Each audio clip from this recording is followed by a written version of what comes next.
You are watching the Jennylyn Show, and I'm Jennylyn Gleave, your host. And as usual, I have a very handsome gentleman or a beautiful woman sitting with me on the set.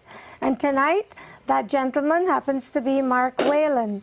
Mark is British, and he lives here in the United States, and he's going to tell us what he's been doing while he's been living here. Mark, thanks for taking the time to come on my show. Thank you very much for having me. So, tell us, what does Mark Whelan do in the U.S.?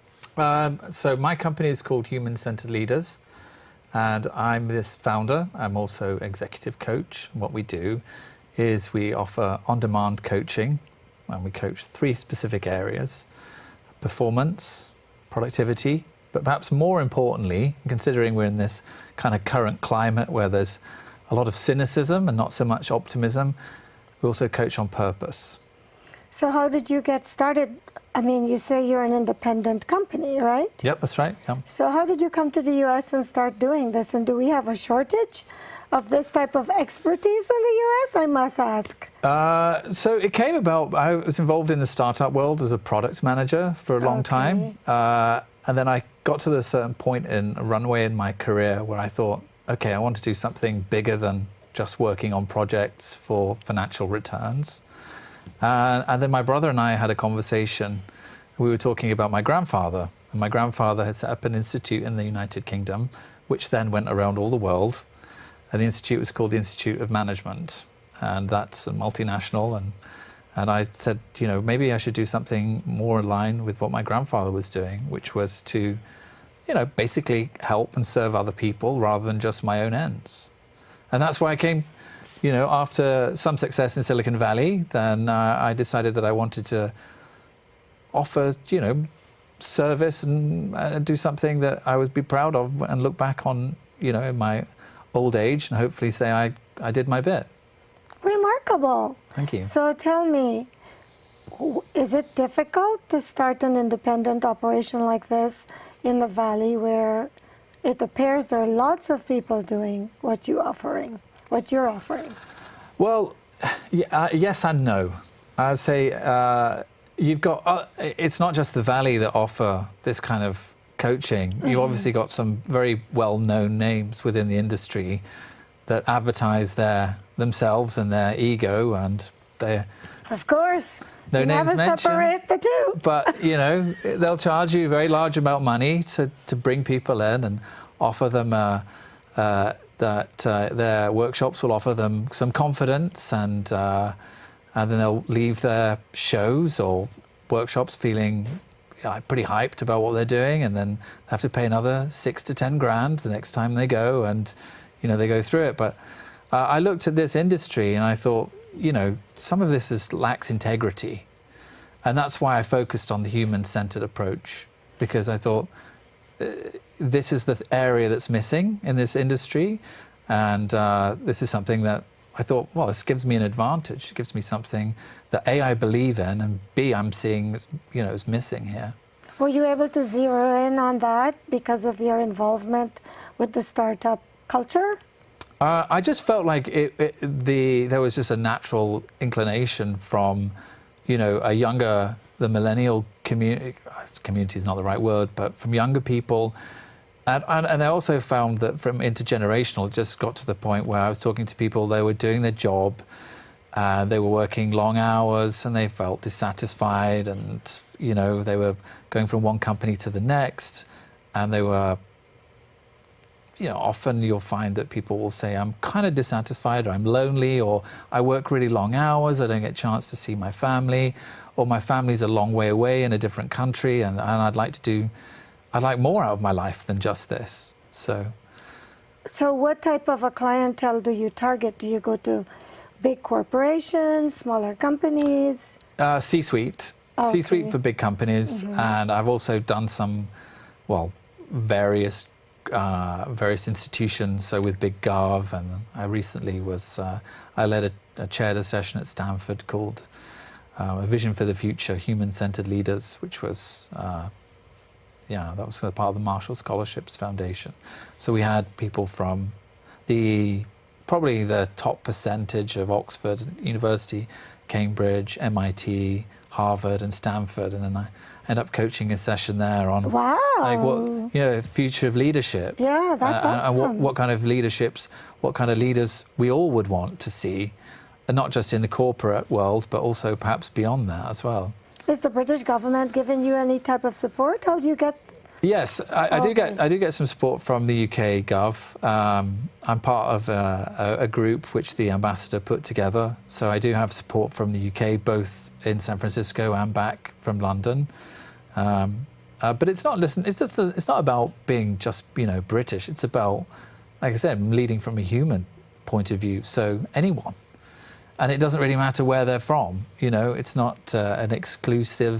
Or the color elite. of their skin. Absolutely. Or what gender they are. If they're brown like me, you still help them. Yeah, exactly. Or, it's not gender specific Right. or age specific, Right. or because we see all these kind of hidden, the sort of invisible walls, right? And I decided that from my standpoint, from my company, would be, no, we do away with that. Mm-hmm. We don't start from that. We come from the human-centered approach. And I feel like that's the right thing, and in this period of history, it's really important. So how long have you been doing it? Company's been around for 2 years now. Okay, and how would you rate your success on a scale from 1 to 10 within the 2 years that you've been in operation? I'd say very successful, and the likelihood of continuing the way I'm going, but there's a lot more work to be done. A lot more work to be done. And what is the one thing that stands out when you go to these different companies that you coach? What's a common thread that you see? Actually, the irony is there isn't a common thread. There isn't? I would say that each company is almost like a microcosm. It has its own miniature culture. And each cultural environment, each sort of large company has its own, it's like its own culture. It's got its own identity. And some of the technology companies, obviously I won't mention their names, but some are very geared towards being highly competitive, and the environment is designed to set employees against one another.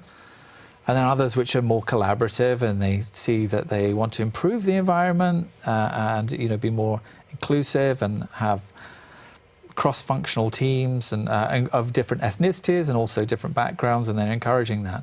It's just like it's a very wide range.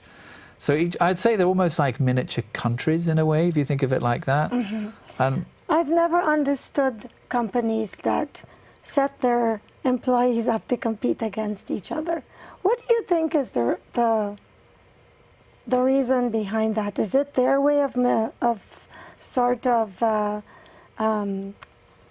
I can't think of the word I want to say, of like motivating them? Is this a way of trying to motivate the staff?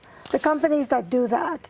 Because I think I've been in a few companies with that type of culture, and I found it to accomplish the complete opposite. That's why I'd like your perspective on why you think it's done.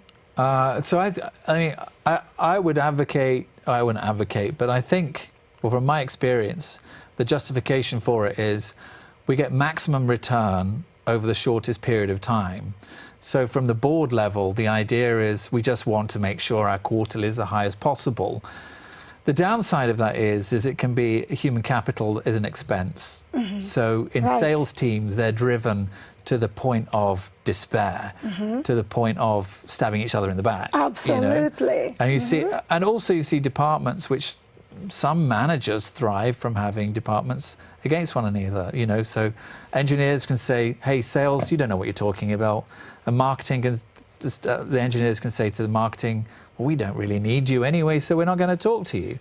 And if these environments are set up like very divisive environments, and some companies are designed like that, it might be good for the manager because it gives them sort of authority, but for the people within the teams, it just might mean their shelf life might be a little bit shorter, and there's a burnout period after, say, 18 months, 2 years.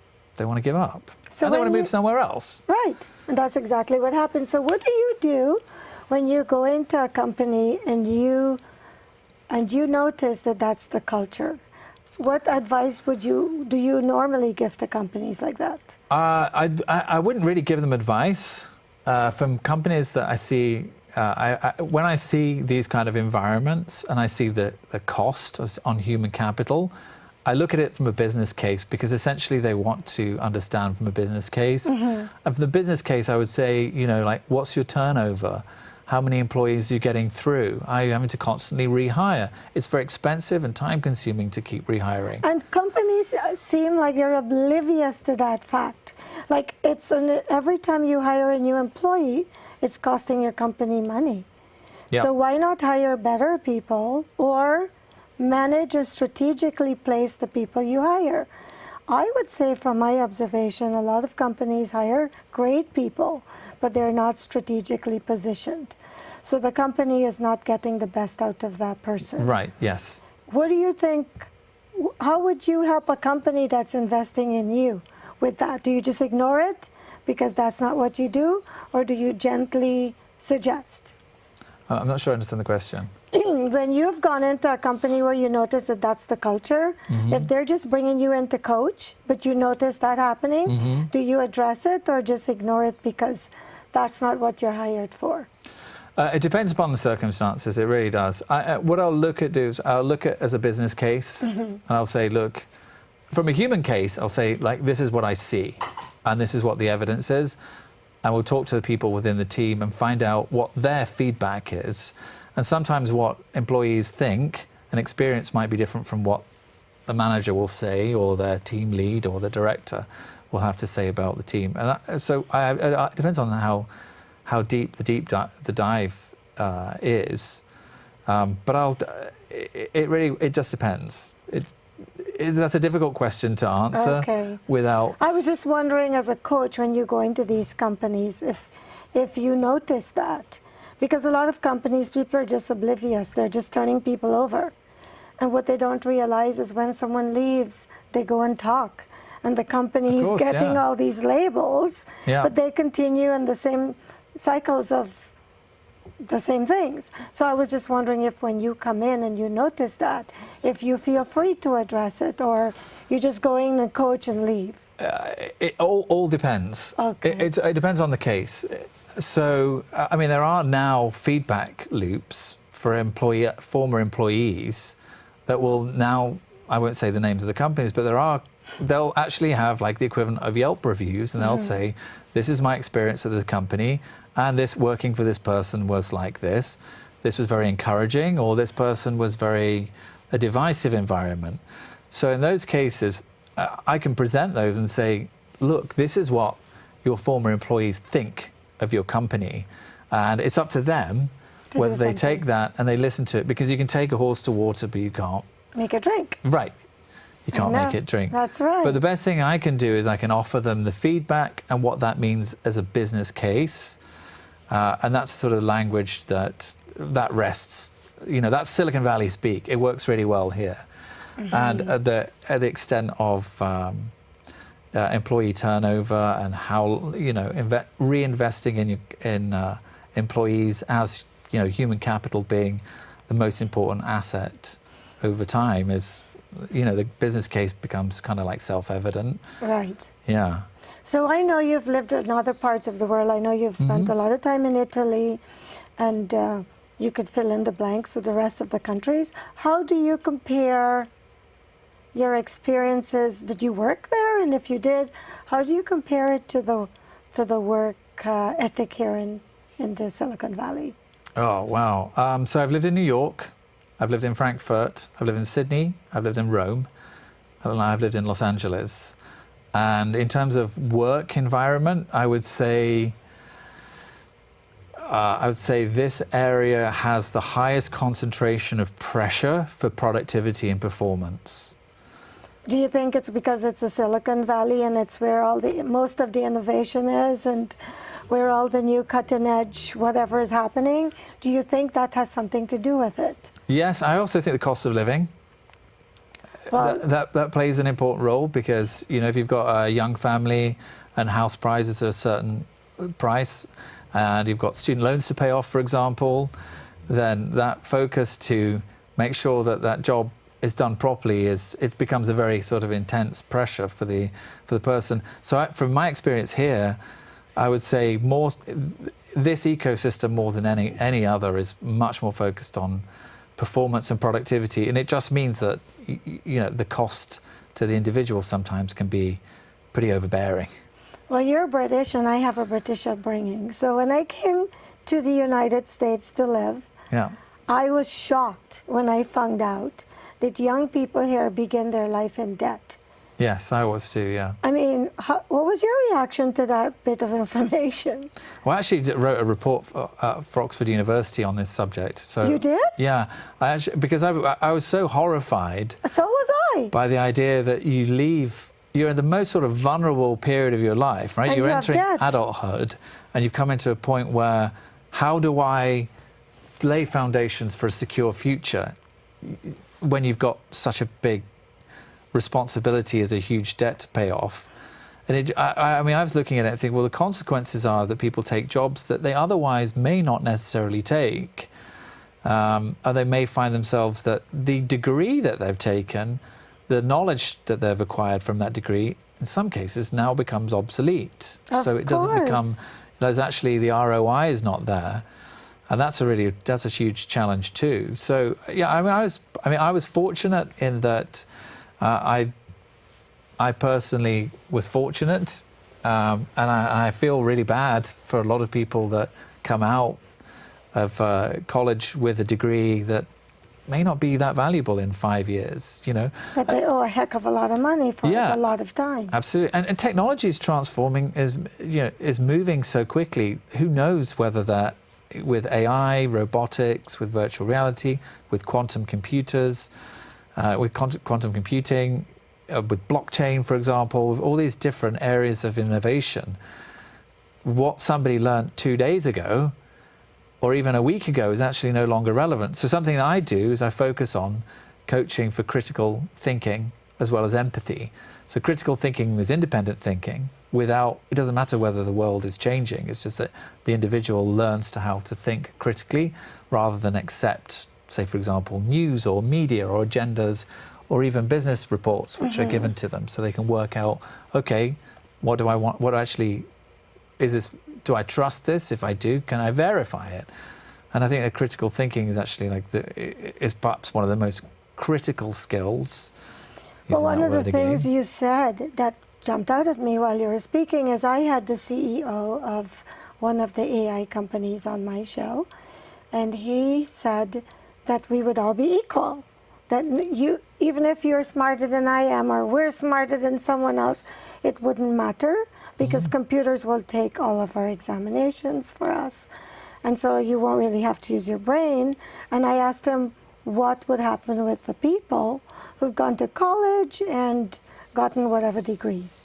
And he says they're going to have to relearn new skills. And when he said that, that's what I was thinking of, a young person graduating from college in debt, to be told that, hey, we don't need those skills anymore. We've got computers doing it for you. Yeah. You need to go learn something else while you're in debt. So, what do you feel about that whole concept? I think horrified. Yes, I mean, it's a casualty, isn't it? Yes. That person then becomes a casualty not only because their previous education is no longer valuable, but the likelihood of them extending their debt. And let's face it, debt is something that, irrespective of what goes on in the media, in my opinion, this is a really big problem. It is. And it's much bigger than certain things that are going on with certain sports stars, or whether certain personalities have said certain things or they're doing certain things. Debt is actually really has a massive impact. I think it should be, in terms of a topic, agenda should be much, much higher than it is in the mainstream news, for example. And I think also the universities have a responsibility, rather than, some of them are private businesses, but they also have an ethical responsibility to the students, because those students are carrying their brand name. So yes, but half of them can't find jobs. Could you imagine graduating in debt, with debt, and you don't have a way to start repaying it? And then you've got another debt to take on because you've got to retrain. Yeah, that's so. I think that's a problem. I think Do it's a you massive think problem, your coaching can help people prepare for this? I think that's a good question. I've not really thought of that. Does my coaching help So them? I just gave you a new avenue to add to what you're offering. I think because you're right. I mean, well, yes and no. So I'd say yes in that critical thinking is critical thinking and learning EQ as an empathy building skills are two vital skills that are not taught at university. So critical thinking, independent thinking, working out for oneself as a mature adult and as a responsible individual, whether somebody's telling you the truth, or whether they're trying to convince you or persuade you to do something that may not necessarily be in your best interest. Right. So that skill set, I would say that from what I coach, that's the most valuable skill I can impart on anyone. And empathy building, and emotional intelligence is also really important, because I think without working on empathy, our lives are sort of kind of quite barren places. You can work in the cube all day long and, you know, leave the cube a multi-billionaire, but then you're on your own. Exactly. Right? Without empathy, you don't have human contact. You don't have you don't belong to communities. Without community, it's a very sad place for any person to be, irrespective of how wealthy they are. It's true. When I lived in Bel Air, you know, I had clients in Bel Air, and I saw lots of very, very wealthy people, and some were very happy, and we were driven by purpose because it was a bigger. They wanted to serve something like a bigger purpose rather than just themselves, and some hadn't. Some were really kind of like bankrupt. I don't mean physically bankrupt, financially bankrupt as a person. And probably emotionally as well. Very much so, yeah. Which is the sad part. So the thing is, technology and innovation is happening so fast. Yes. Do you think the schools need to readjust their curriculums? Because last night I was reading an article and it says, do we really need to learn algebra? When do you use anything you've learned from algebra in your life?